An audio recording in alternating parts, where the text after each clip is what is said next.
అబద్ధాలు మాట్లాడుతూ అవకాశానికి అనుగుణంగా నటిస్తూ బ్రతికే వాళ్లకు ఉన్న విలువ నీతిగా నిజాయితీగా ఉండేవాళ్లకు ఉండదు.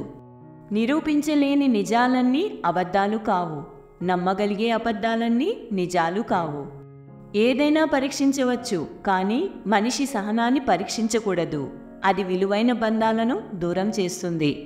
ఒక మెట్టు ఎక్కగానే మాటల్లో, చేతల్లో, చూపుల్లో, ప్రవర్తనలో తేడా వచ్చిందంటే భగవంతుడు 10 మెట్లు కిందికి దించి వేస్తాడు. జాగ్రత్త.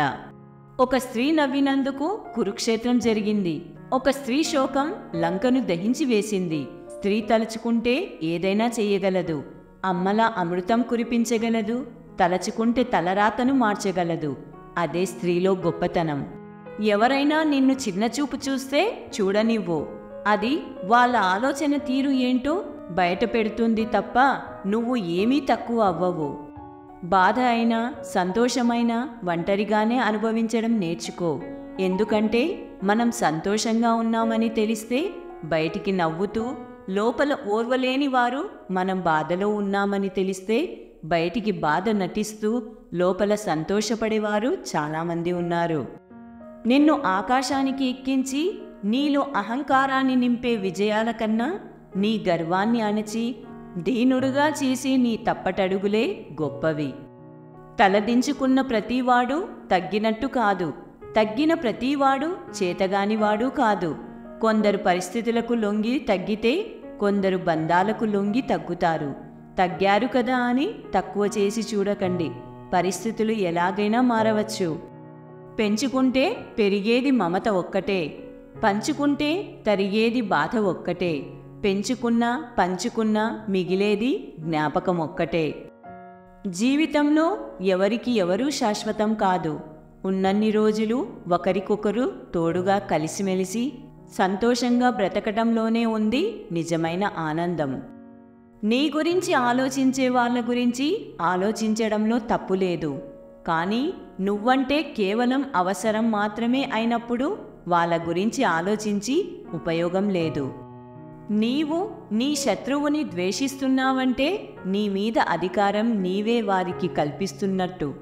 నీ నిద్ర మీద, నీ ఆకలి మీద, నీ రక్తపోటు మీద, మీ ఆరోగ్యం మీద, నీ సంతోషం మీద మొత్తం అధికారం వారికి కట్టబెట్టినట్టే. లేని వాటి కోసం ప్రాకులాడుతూ ఉన్న వాటిని వృధా చేయకండి. ఎదుటివారికి బాగా సంపద ఉందని ఏనాడూ బాధపడకు. నీ దగ్గర నిజాయితీ లేనప్పుడు మాత్రమే బాధపడు. జీవితంలో ఎన్నో ఎదురు దెబ్బలు చూశాను. ఎన్ని అవమానాలు ఎదురైనా ఏనాడూ నిరాశపడలేదు. ఎందుకంటే దేవుడు నాకు సహనం ఇచ్చాడు. తలెత్తుకొని బ్రతికే ధైర్యం ఇచ్చాడు. గెలుస్తాను, ఓటమిని ఎప్పటికీ ఒప్పుకోను అనే ధైర్యంతో ముందడుగు వేస్తాను. తప్పు చేసిన వారికి ఒక అవకాశం ఇవ్వు, సరిదిద్దుకుంటారు. కానీ మోసం చేసిన వారికి ఎప్పటికీ అవకాశం ఇవ్వకు.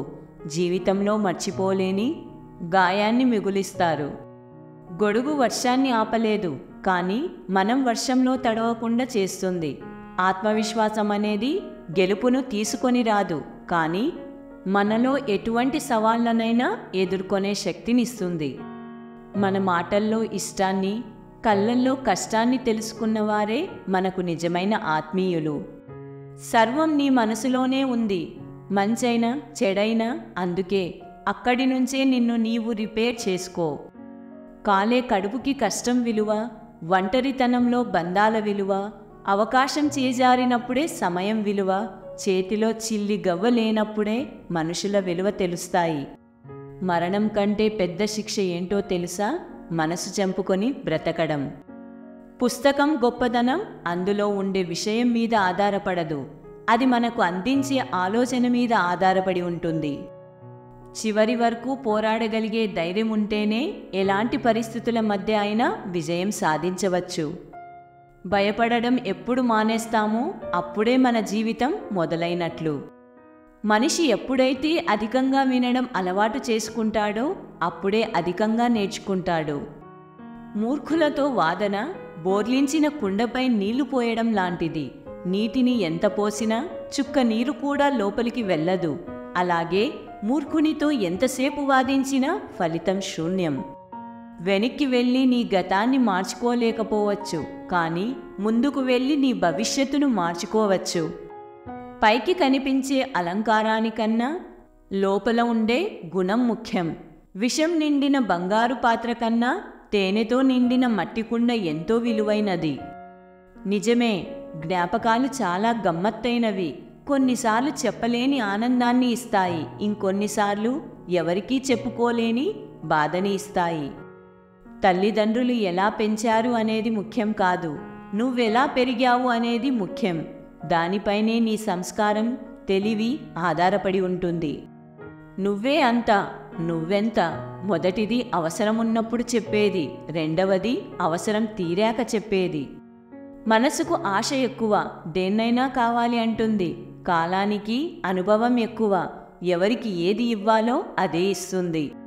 వ్యక్తిత్వం లేనివారి మాట, మానవత్వం లేనివారి ప్రేమ, స్థిరత్వం లేనివారి సలహాలు నమ్మితే జీవితంలో విషాదమే మిగిలేది.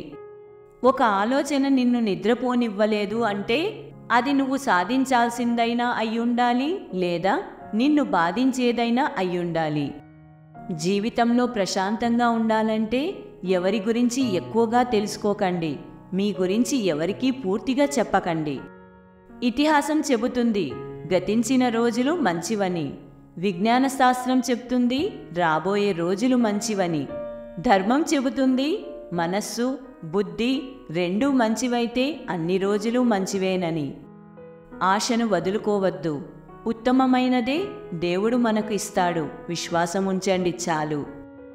ఎప్పుడైనా సరే అడిగే ప్రశ్నలో పద్ధతి ఉంటే వచ్చే సమాధానంలో సంస్కారం ఉంటుంది. జీవితాన్ని గొప్పగా ఊహించుకుంటూ బ్రతికేవారి కంటే ఉన్న జీవితాన్ని గొప్పగా మార్చుకునేవారు ఎప్పుడూ సంతోషంగా ఉంటారు. జననం నుంచి మరణం వరకు సాగే పయనంలో మనల్ని నమ్ముకున్న వారి కోసం బాధ్యతతో బ్రతకడమే జీవితం. తెగిపోయిన బంధాలకు, మనం చేతులారా తెంపుకున్న బంధాలకు చాలా తేడా ఉంటుంది. ఆరిపోయిన దీపానికి, మనం ఆర్పేసిన దీపానికి ఉన్నంత తేడా. ఎవరినీ ఏడ్పించకు, ఒకరి బాధకు నువ్వు కారణం కావద్దు. ఏ ఏడ్పు, ఏ ఉసురైనా వెన్నంటి వేటాడుతుంది. అది కర్మఫలమై నిన్నే కాదు, నీ బిడ్డలను కూడా పట్టి పీడిస్తుంది. 2 పదాలు నీ జీవితాన్నే మార్చేయగలవు. 1 చేయగలననే ఆత్మవిశ్వాసం, 2 చేయలేననే అపనమ్మకం. వీటిలో ఏది ఎంపిక చేసుకొని నడుస్తావో దానిపైనే నీ జీవితం ఆధారపడి ఉంటుంది. ఏ గొడవలోనైనా తప్పు ఒకరిదే ఉండదు. 2 చేతులు కలిస్తేనే చప్పట్లు అనే విషయం మరచి ఎదుటి వ్యక్తిని మాత్రమే పాయింట్అవుట్ చేసి మాట్లాడడం కరెక్ట్ కాదు. చదువు చేదుగా ఉంటుంది, కానీ అది ఇచ్చే ఫలాలు ఎప్పుడూ తీయగా ఉంటాయి. బంధాలు, అనుబంధాలు, ప్రేమలు, ఆప్యాయతలు, ఆత్మీయతలు, అనురాగాలు, స్నేహాలు ఇవన్నీ గొప్పగా నిలిచేది స్వచ్ఛత వల్లనే, నటన వల్ల కాదు. బంధాలు కలిపేది మాటే, బంధాలు తెంచేది మాటే, గాయాలు చేసేది మాటే, గాయాలు మాన్పేది మాటే, ప్రాణం పోసేది మాటే, ప్రాణం తీసేది మాటే. మాటే నిన్ను గెలిపిస్తుంది, మాటే నిన్ను ఓడిస్తుంది. అందుకే మాట్లాడే ముందు జాగ్రత్త. ఎంత చదివామన్నది కాదు ముఖ్యం, ఆ చదువు మనకు ఎంత సంస్కారం నేర్పింది అనేదే ముఖ్యం. నిజాయితీగా ఉండడం కూడా ఒక యుద్ధం లాంటిదే. యుద్ధంలో ఒంటరిగా నిలబడడం ఎంత కష్టమో, సమాజంలో నిజాయితీగా ఉండడం కూడా అంతకన్నా కష్టం. నీకు అనుకూలంగా కాలం ఎప్పుడూ మారదు, కాలానికి అనుగుణంగా నీవు ఎప్పుడు మారుతూ ఉండాలి అని గుర్తుపెట్టుకో. చాలా వరకు నిజాలు బయటపడేది ఎక్కువ బాధలో ఉన్నప్పుడు లేదా ఎక్కువ కోపంలో ఉన్నప్పుడు మాత్రమే. జీవితంలో మంచి రోజులను చూడాలంటే కొన్ని చెడ్డ రోజులను తప్పక దాటాలి. మనిషికి పొగరు ఉన్నా పర్వాలేదు, కానీ నటన ఉండకూడదు. కలుపుగోలుగా ఉండకపోయినా పర్వాలేదు, కానీ కల్తీ స్వభావం ఉండకూడదు. ఇతరులు నిన్ను అగౌరవపరిచేందుకు అవకాశం ఇవ్వకు. దెయ్యం వచ్చి తలుపు తడితే తలుపు తీయొద్దని పెద్దలు చెబుతుంటారు. అందుకే నీ చుట్టూ కేవలం పాజిటివ్గా మాట్లాడేవారిని ఉంచుకోవాలి. రంగులేని పువ్వుకు ఆకర్షణ లేదు, అలలు లేని సముద్రానికి అందం లేదు, సూర్యుడు లేని ప్రపంచానికి వెలుగు లేదు, లక్ష్యం లేని జీవితానికి విలువ లేదు. బంధం అనేది భారంతో మోస్తే నిలబడదు, బాధ్యతగా మోస్తేనే నిలబడుతుంది. కొన్ని కష్టాలు, కొన్ని సుఖాలు, ఒకసారి బాధలు, మరొకసారి సంతోషాలు, అప్పుడప్పుడు చిరాకులు, ఎప్పటికీ తగ్గని ప్రేమలు, ఇవే బంధాన్ని బలపరిచేది.